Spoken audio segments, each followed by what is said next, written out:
Good morning everyone and welcome back to the channel. I am going to finish up the Bookmark series, and this time we're going to be doing fabric. And we're going to be making stuff kind of like this, and I'm going to show you what materials to use for the inside and some tips on how to make this easy. So let's go ahead and get started.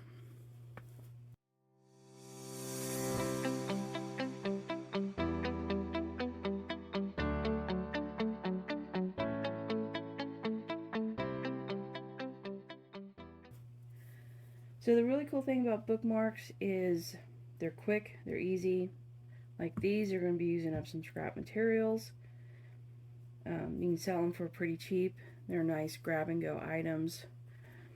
Just like the rest of the Bookmark series, these are, something small that people can just grab and go.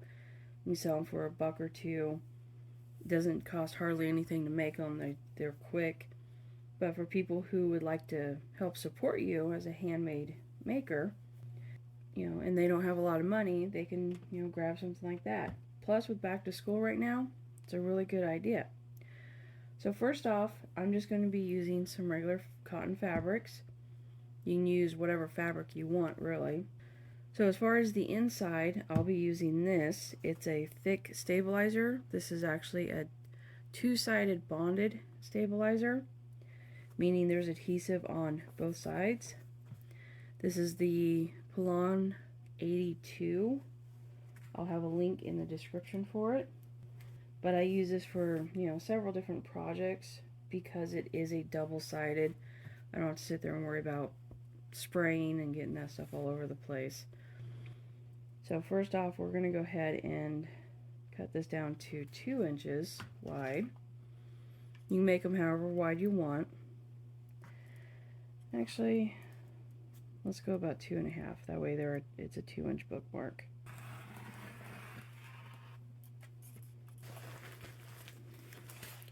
But that is the stuff. Like I said, it's Polon 82 two-sided decor bond stabilizer. If you don't want to pick it up and you have a heavy-duty stabilizer, you can use that as well. So now I'm going to use, my first bookmark is going to be these two, because I think they go well together.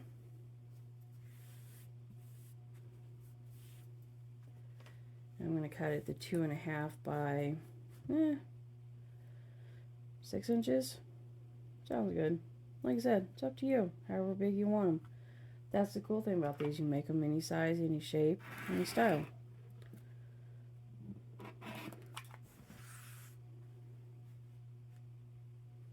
Measure out how big this needs to be. Okay, so I'm going to have my stabilizer, lay the one right side up, put the other one right side down, just like that. Then I'm going to take my ribbon, add this into the length that I want. Again, no measurements, just have fun with it. I'm going to take this ribbon and I'm going to put it in the middle, like that.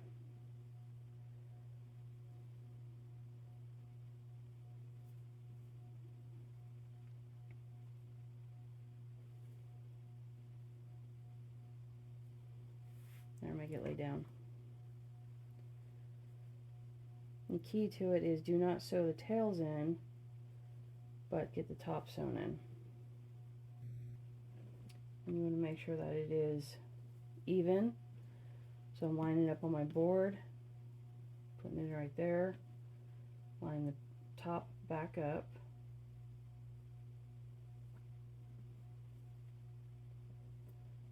And pin it in place.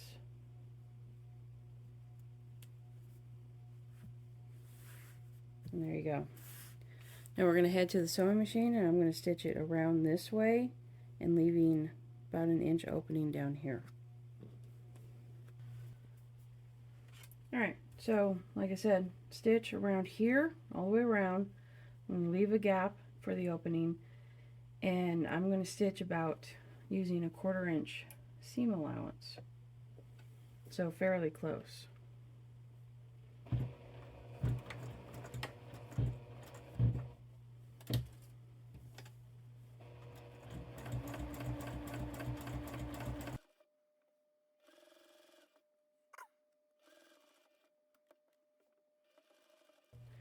Now right here, I'm going to go ahead and reinforce this.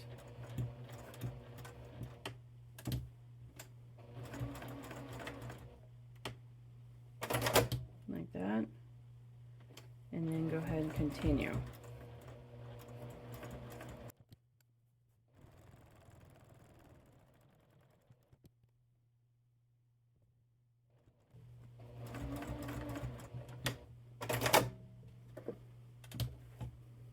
Okay. And then trim off the corners and turn this right side out. Now when you go in here, you're going to go between the two layers of your fabric. Get it turning like that.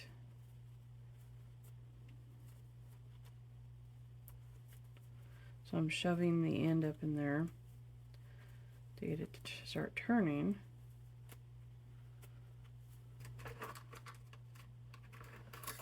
If need be, grab your tweezers. There's our ribbon.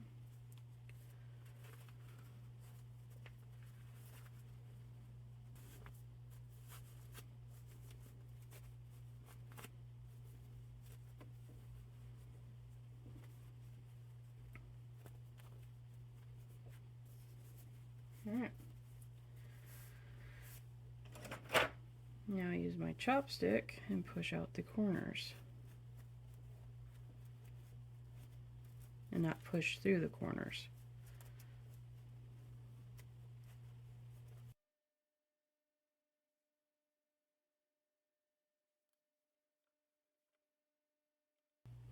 As far as the bottom, fold it under both sides like that.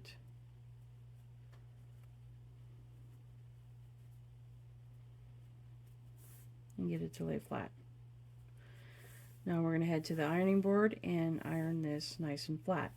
The iron is going to activate the glue, making it all stick together. So let's head over there. Okay, iron is nice and hot. And you don't want steam with this stuff. That's what the instructions say with the stabilizer. So I'll make sure that's turned off. Make sure my edges are pushed out. And just run it over.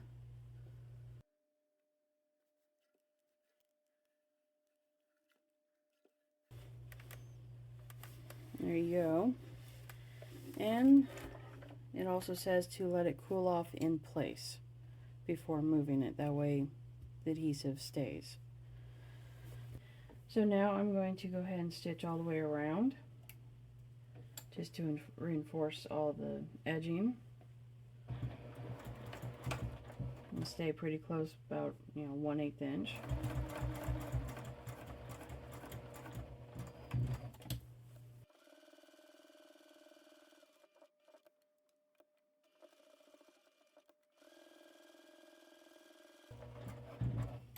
Okay, now I'm just going to do some top stitching. Nothing exact, just some crazy little stitching kind of thing going on.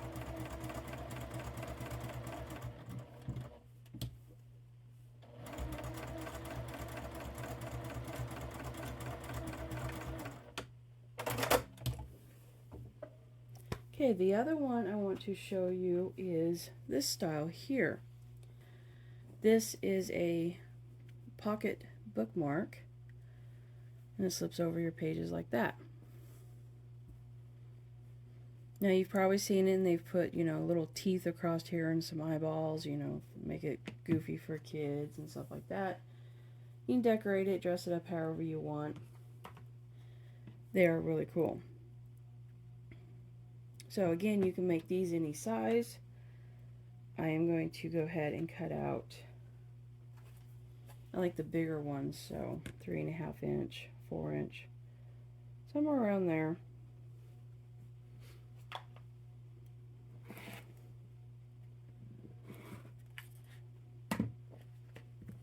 Just cut everything to the size. Now, You need 3 pieces of fabric for this specific one. So you need the outside, which is going to show an inside, and then the inside fabric here.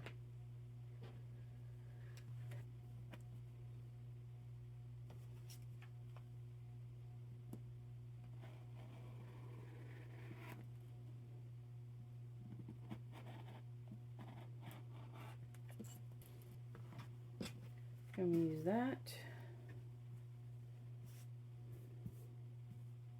3.5 inch.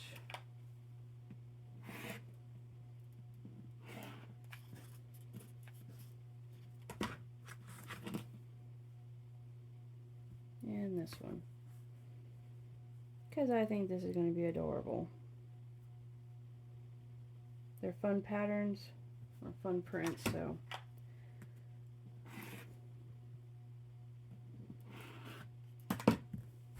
now how you line this one up is you have your stabilizer, you have your top fabric, whatever you want, okay, and then you have your pocket. In your pocket you're going to fold in half, iron it down, and place it over top.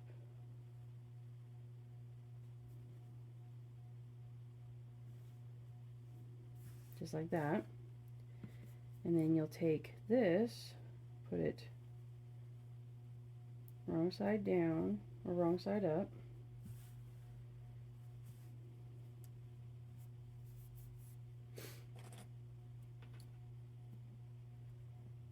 and pin it in place, all the layers, just like that. Now my pocket is here. I'm going to stitch around it, leaving an opening opposite of the pocket. So these two sides do not have the pocket. One of those two sides is going to have my opening for turning. So let's go ahead and head to the sewing machine now. Alright, so one thing I want to show you on this one, which gives it really cool character, and if you are doing like the rick rack too, or the zipper to give it the animal teeth look, you want to do this. But when you have this one folded in half, you know, on the other side, underside, you're going to sew in the teeth or the rick rack to make it look like, you know, fangs, or you just do a simple stitch along the edge, kind of like that.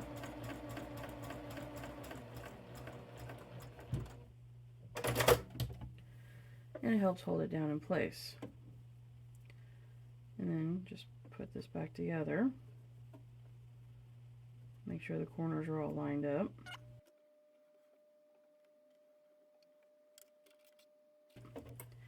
Now my pocket is on this side and this side, so I will be leaving this open here. Same as before, about a 1/4 inch seam allowance.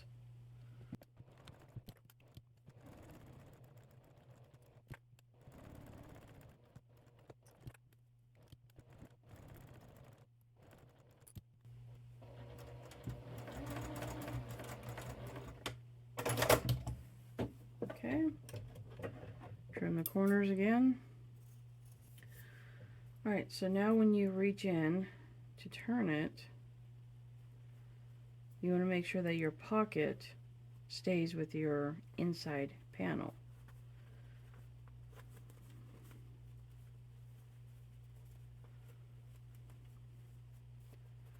And you're turning it between the pocket and the fabric that's going to be on the outside.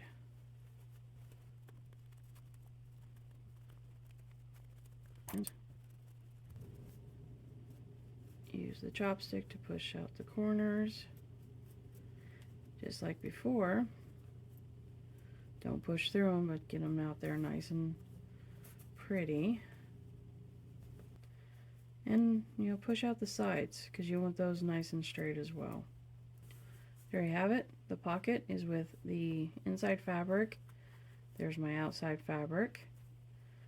Now, the only thing left is to turn this just like that. Then you head to the ironing board and iron it flat. Or if you want, go ahead and stitch around it and then iron it.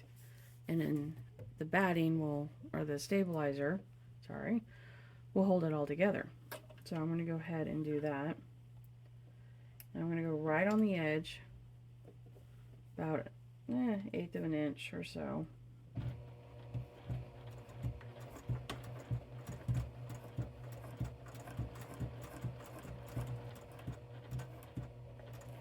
And by doing that, it's going to close up my opening.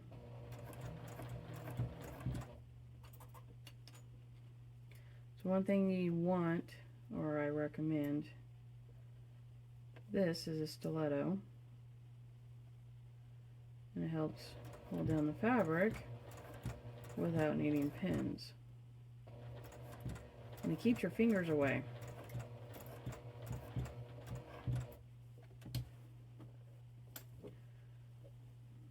If you're interested in that, I'll have a link in the description as well.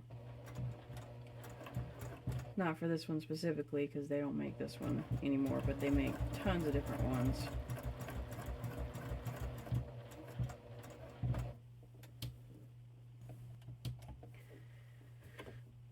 Okay. And the other thing I like to do also is to run a stitch right along the edge here,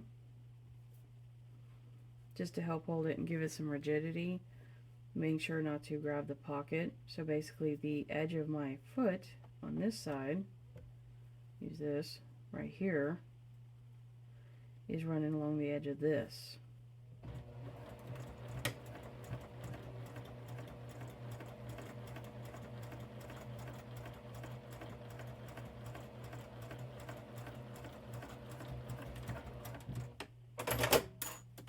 Just like that. And there you have it. Now I'm going to go ahead and hit this with the iron as well.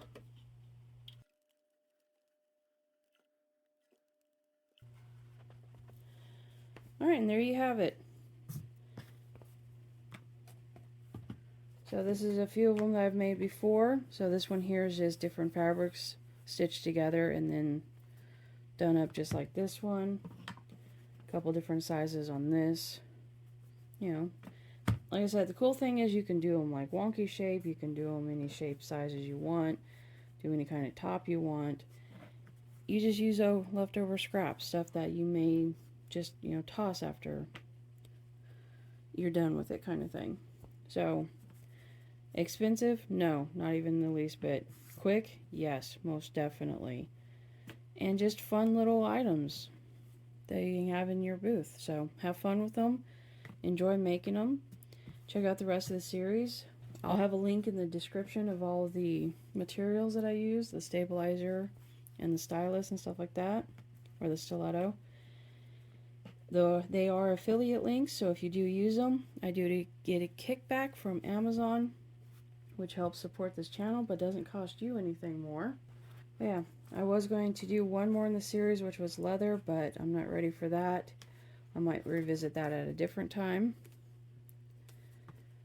But my next series is going to be quite fun. It is going to be AI and using different AI technologies for a crafting business like mine. I like this style a lot, to be fair. I mean, there's nothing wrong with a classic bookmark, but I like the corner one too. So, there you have it. Thank you for watching. Check out the rest of the series if you haven't done so already. And I will see you in the next one. Stay creative.